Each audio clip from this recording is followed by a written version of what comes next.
Hi guys, this is Meso here with Meso Making It. Welcome to my kitchen where today we're going to be making the traditional New Year's black-eyed peas, and it's going to be featuring hog jowls or hog jaws as some people call it. You can see this package. It was 1.29 pounds and it cost 98 cents per pound. I paid $1.26 for it. This is a package of cured uh, hog jowls, and it's quite a bit more expensive than the smoke that I just showed you. So this package is $3.61 per pound. This package weighed 1.14 pounds for a total of $4.12.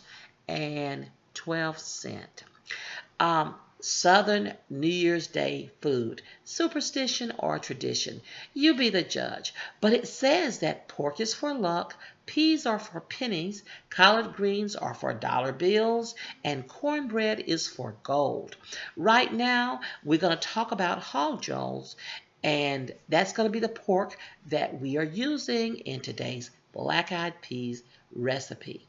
Hog jowls come from the cheek of the hog and taste a lot like and cooks a lot like thick cut bacon. So these hog jowls can be sliced and they can be fried or baked. Here you see the meat that's running through here, just like bacon, and you see that it has just a little streak of meat in it, and then some people call it streaky meat, in fact. And then you have your fat and your rind.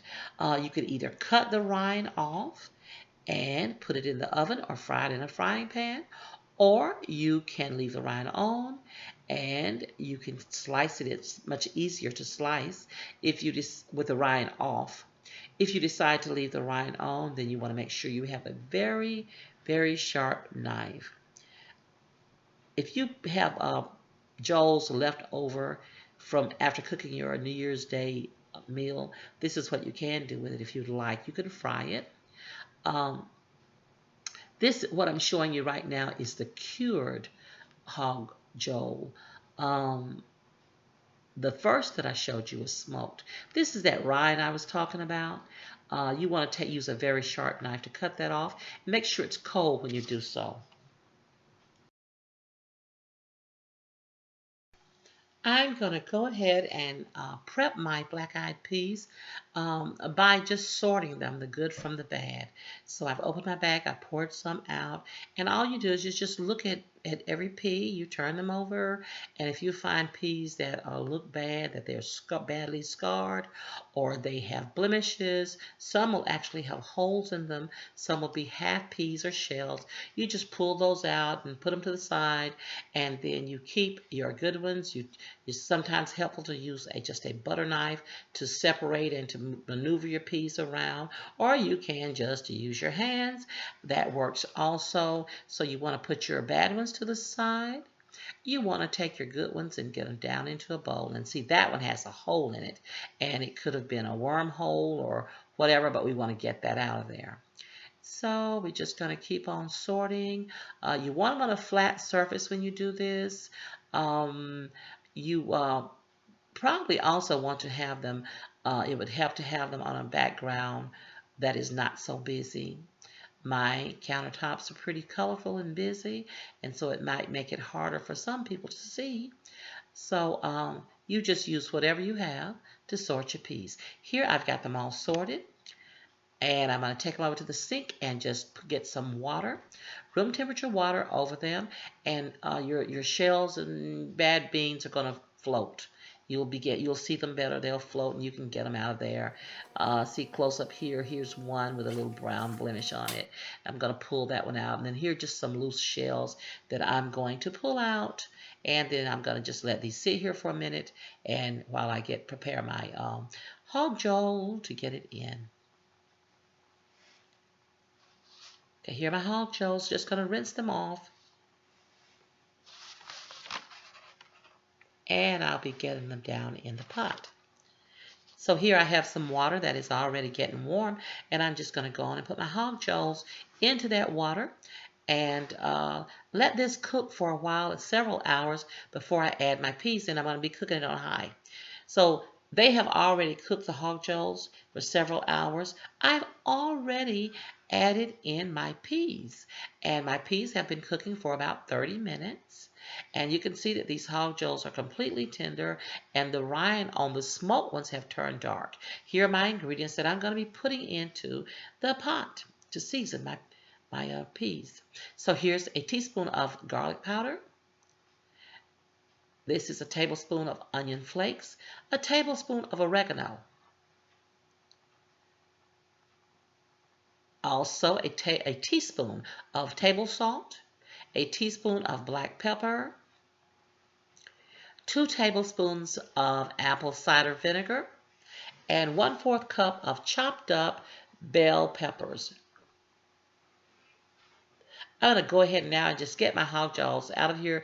There's certainly enough oil and grease in the water, and from this point they'll just fall apart and just be all through the piece, and I don't want them like that.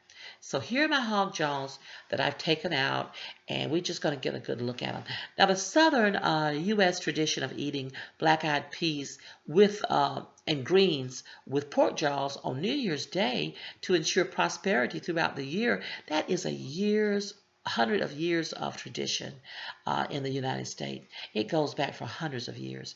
Because pork jowl is cured like many other cuts of pork, it has been a traditional wintertime food as it is able to be stored for long periods of time without refrigeration. Having cured pork could have meant the difference between eating and starving, life and death in a really cold winter. The South isn't the only place that eats pork on New Year's Day. All over the world, people are eating pig's feet, pork sausage, roast suckling pig, or pork dumplings. Old-time Southerners are just the only ones who put so much faith in the tradition of the black-eyed peas and the collard greens, the cornbread, and the hog jowls during the New Year season. Pigs have also long symbolized progress. It is said a pig can't turn his head to look back without turning his whole body completely around. So it's believed that pigs are always looking to the future. Well, tradition or superstition, today we're going to be making black-eyed peas with hog jowls. Let's go ahead and get some of these peas bowled up. Ah, look at that. We're going to get them bowled up. We can take a look at them then and maybe even a taste. It's a good time for me to say, if you have already subscribed to my channel, thank you, thank you, thank you. I appreciate it so much. If you didn't subscribe yet, please do so. It's absolutely free and won't cost you a thing. Let's go over here, get a better look, and get a taste too. Look at this. Creamy, delicious. These peas are soft. They are seasoned so well. Ah, look at that. Look at the meat in them. Look at the green peppers. Oh, just the way you like it. I'm going to go ahead and I'm going to do a little taste test just for you guys. Let's see, would you like a spoonful with some meat in it? Okay. How about this one? Oh, oh, oh, really good. These are hot, but really, really good. Oh, another spoonful. Yeah. Savory. Delicious. Oh, so delicious. Thank you guys for coming by my channel today. If you have a particular recipe that you're looking for, check Meso out. Chances are she's making it.